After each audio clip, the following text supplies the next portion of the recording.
So ayan na, nilagay na yung hito mga manay. Ayan. So 5 hito. Na. Napagod na? E5. Uy, clip no?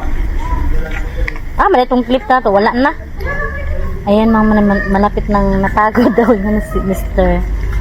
Kumuha pa siya ng clip. So yun, malaki talaga yung bahay oh. Pero walang tumira dyan mga manay. May caretaker pero yung bahay nila ay andun banda. Malayo mga manay.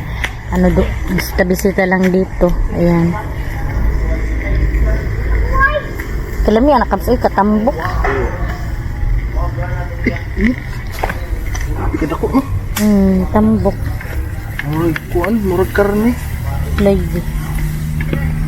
Tambok anak no. Pila kay na? Batuan lukso buhi pang isda. Pila kay na? Balor pila kay na kaps? Ha? 500 na 5 ka buok? Oh.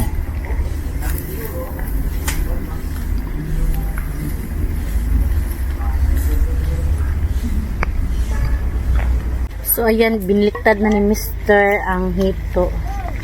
Malapit na siyang maluto. So naluto na yung hito. Luto naman na. Lagay na namin dito mga manay.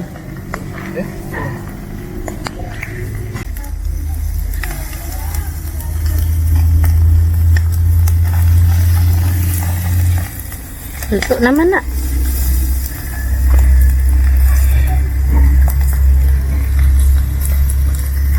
Ayan yung final na luto na.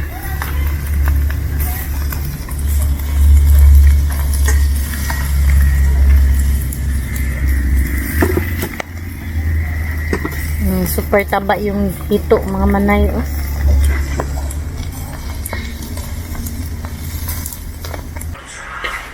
Ito na sabaw. Wow, kalami yung sabaw. Uy. Sabaw. Karning baboy. Ha? Ang rice. May sabaw nga. Kalami yung higop sabaw eh. Init pa kaayo. May fried chicken din. So natapos na kami mga manay kumain ng lunch. So ayan, nagpasindi si Salde dito. Pinasuhan niya yung mangustin. Nagbulak na pala tong mangustin mga manay. So palagi itong namumunga.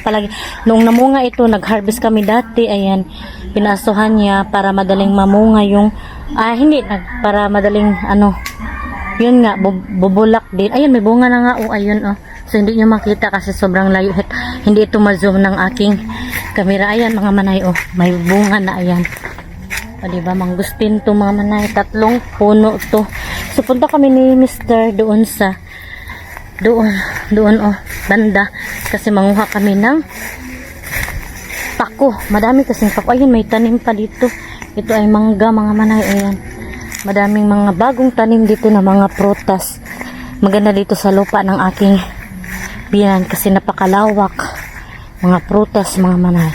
So punta kami doon, magkuha kami ng pako para may libreng ulam na tayo. Mamayang gabi magpako tayo. Gulay-gulay din tayo pag may time. Ayan, mga pakuan dito. Ayan mangga. Dami silang tinanim dito na mangga ba. May caretaker kasi yung binan ko dito mga manay. Ito dito na lupa sa binan ko din ito. Basig daghay kuan kabs o basig na halas. Wala ba ta nagbutas na pako amuro magwala. Murag ipakuanan ni. Dito gyud sayawon kasi daghan kaayo. Yan, may mga pako, mga madoon doon kabila at saka doon. Ayan, may mga pako din dito mga manay. Nakita nyo naman doon sa vlog na nanguha din kami ng pako kasama ang mama ko. Ayan si Mr. Taga, may nakuha na siya. Ayan mga manay. Ito yung pako. Ayan pa. So may ulam na tayo dito. May libreng ulam na tayo mamayang gabi. Napakalawak dito mga manay. Malawak yung lupa ng aking binan ba. Maganda talaga pag may lupa mga manay kasi may May matamnam-tamnan ka ba? May mapunta-puntahan ka, may rest house. Tulad ng binan ko, may ano talaga siya. May ganito. Ako, wala akong ganitong mga lupa. Yung mga ari-arian kasi namin mga manay, yung mga ano ko, mga kapatid ko ang nag-ano kasi sila yung nag-look up ng lupa. Ako kasi wala akong pera na malukat kasi preninda kasi ng aking mama yung lupa mga manay, tapos nilukat ng aking mga kapatid, tapos ako wala akong pera, so sa kanila na yung lupa, kaya wala akong bahin. Kasi tawag, wala akong part ba, kasi tawagan ng bahin gani Caps, Tagalog, ha? Wala akong share Tagalog, kung sa English share. Ayan mga manay, papakita ko na lang sa inyo mamaya yung kung gaano kadami yung mga nakuha namin ni Mr. Kasi nakita nyo naman yung view. Ayan oh. Ang ganda eh. Ang lawak-lawak talaga dito mga manay. Ayan mga manay, medyo madami-dami na yung nakuha ko. Ayan pa, ang dami pa talaga mga manay. Si Mr. iwan ko kung sana andun ata siya oh. Ayan pa oh, ang dami.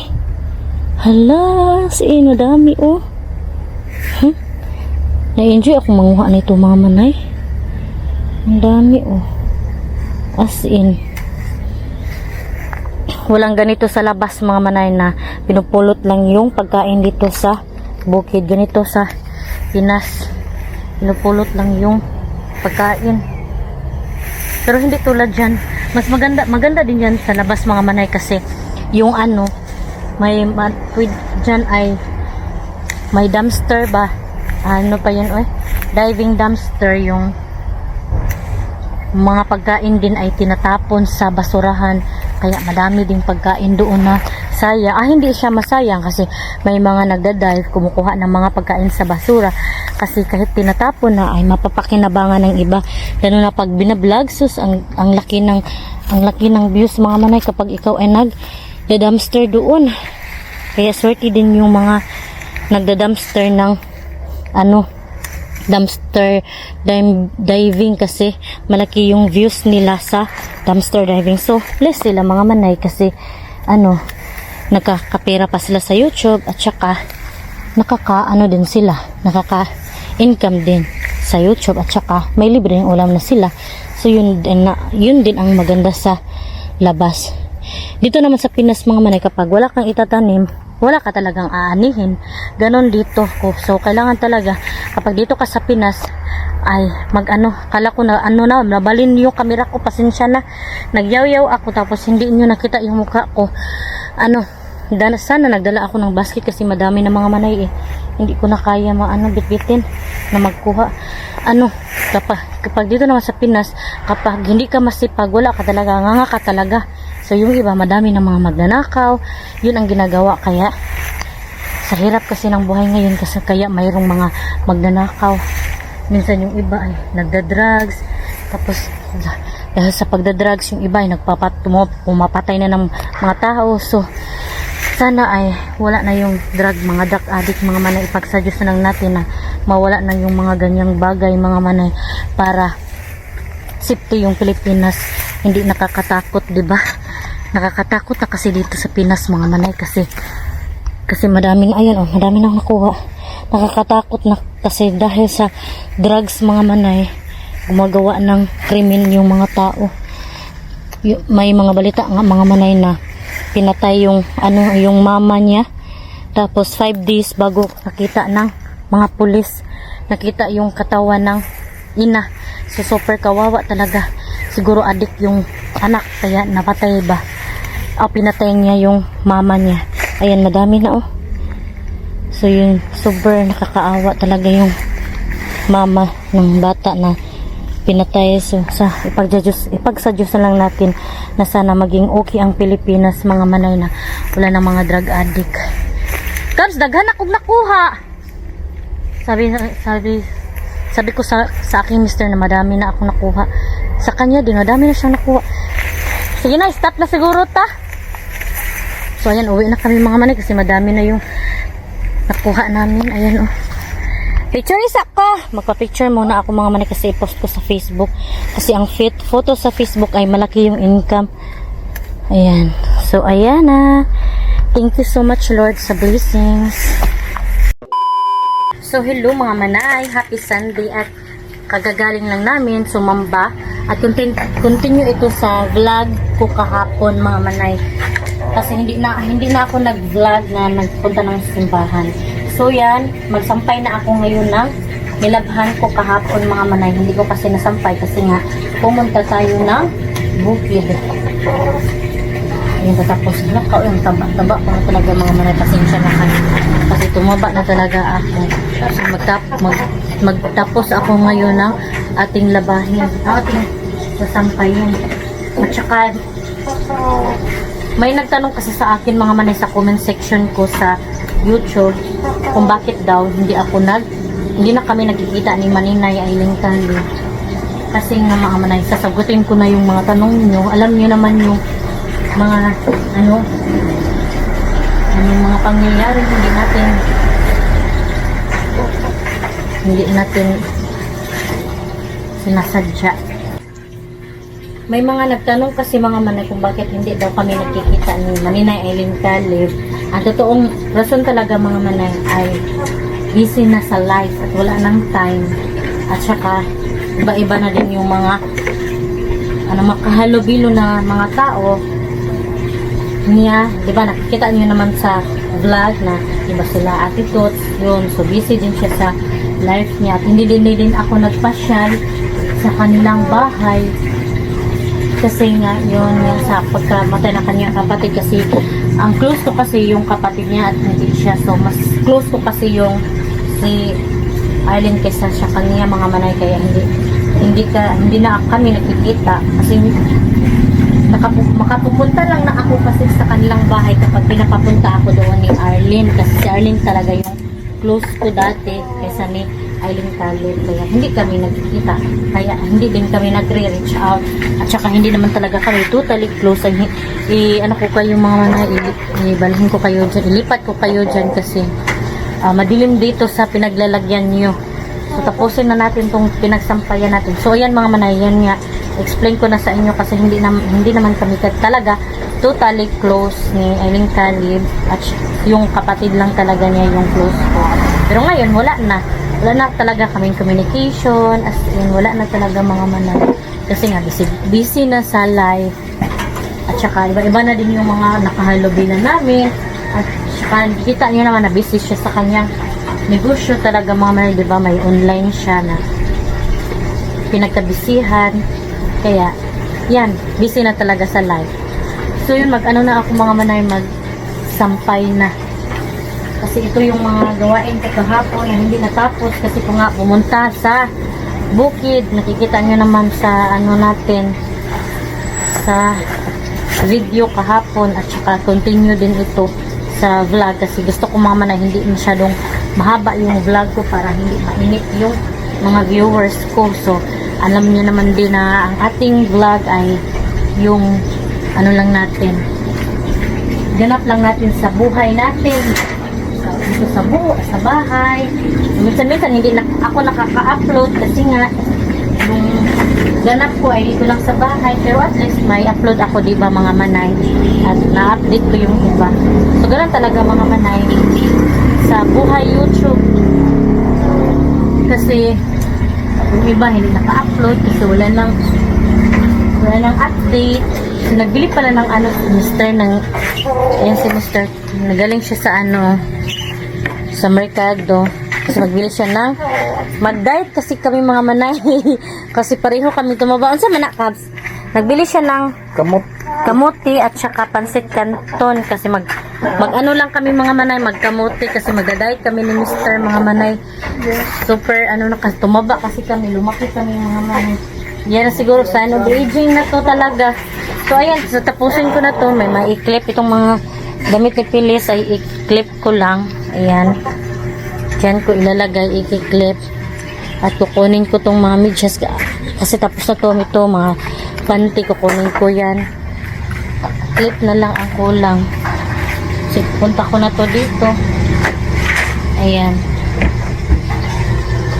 Diyan, hindi natapos-tapos ng mga gawain. Ganyan talaga mga manay. So, double time. Bukas naman ay holiday. So, marelax ako. Hindi ako aaga na gigising kasi walang pasok. So, at least makarelax tayo mga manay, diba?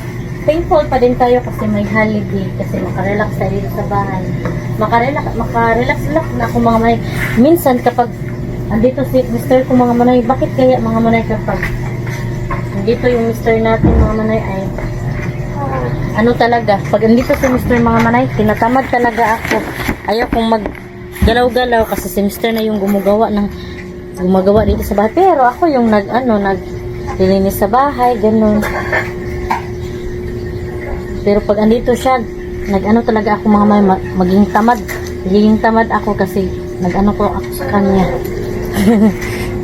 Ganyan ako mga manay kasi nga si Mr. yung gala-gala, bumili ng pagkain, galing sa labas. Siya yung bumibili. Kasi kapag ako ako lang kasi dito, alam niyo naman po, si Mr. minsan wala dito kasi duty. 1 week duty, 1 week off. Kaya kami lang ng mga bata. So, wala akong magagawa. Kailangan ko talagang gumalaw. Ganyan talaga mga manay kasi walang ibang tayong inaasahan. Tayo lang na ibang gagalaw. Minsan tinutulungan ako ni Ate Fiana kasi siya, malaki na. Pero pag wala siyang school. Pero pag may school siya, ay atin talaga lahat. Ganun talaga ang ating buhay nanay. So magsikat tayo. Kailangan din tayong din talaga ako mga manay. Continue ko talaga tong pag-vlog ko kasi niyo naman na wala na tayong work, so kailangan sipagan din at saka wala tayong ibang income. Ito na lang yung pag-YouTube. Wala akong ibang income ba, ito na lang YouTube. Pero lang sa sahod ni Mr. diba? Kasi ako sa pag-YouTube ako, kailangan kong mag-YouTube kasi wala na akong work sa kapatid. So ito na lang YouTube, kailangan mag-work tayo. So yan, tapusin ko muna to mga manay. So thank you sa mga bagong subscribers ko. Sa mga hindi pa pala nakasubscribe, please subscribe my YouTube channel and click the notification bell para updated din kayo sa aking next video. Tapusin ko muna to mga manay. Ayan, isasampay ko yan. So ayan, bill natin. Ayan, thank you so much. See you in my next vlog mga manay. Bye bye and God bless. Ingat po kayo parati.